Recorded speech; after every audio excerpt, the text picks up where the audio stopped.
Hello everyone.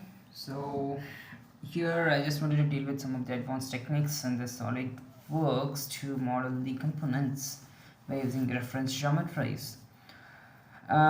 If you are a new user to my channel, so please do subscribe our channel and give like to each and every videos which you like. And let's start with this model, and you can see a brief how this is looking.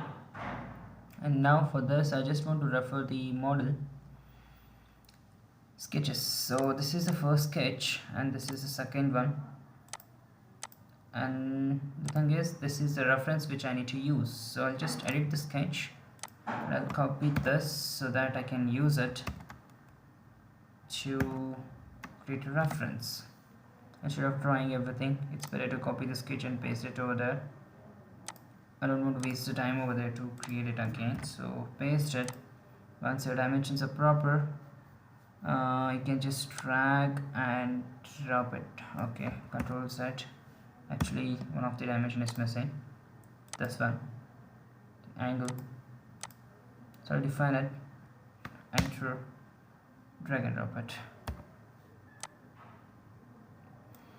Yep, now this is fine now. So with respect to this, again on the right plane I just want to sketch to add the planes. So I'll just hit enter, sorry, control Z.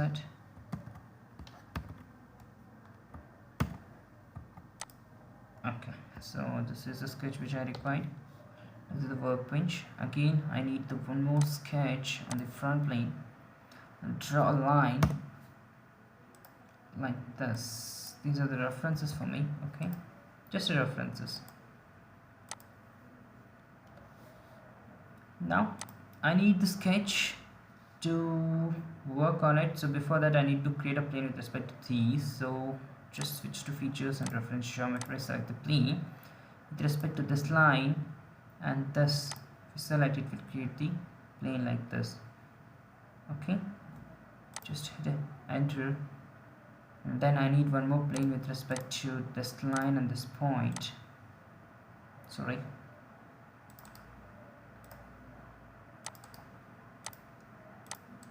and this and this line and this point should be my reference. Okay, once your sketches are ready, once your plane and the references are ready, you can just go back again over there, and from this you can just select the sketch, edit this, control alt, control C, switch back, and on the front plane, means this plane, you just paste it. So I need to define the dimension which are missing. So I'll just define the height first so that it should not make any nuisance over there, and I'll just drag and drop it on the origin. Okay, so define it, come out of this, and you need to create a circle for this. Go here and check the dimension of that circular cylinder, that is 34. Switch here on this, you create a circle of 34 at exactly this point, 34. Okay, but still is not fully defined. Just select this one, these two should merge. Next to the workbench, and now by using features and extrude, can able to extrude them, but not this sketch this time. I need to deal with this sketch, and this sketch is moving with the different directions. I'll make it with respect to this edge. We're just selecting this like this.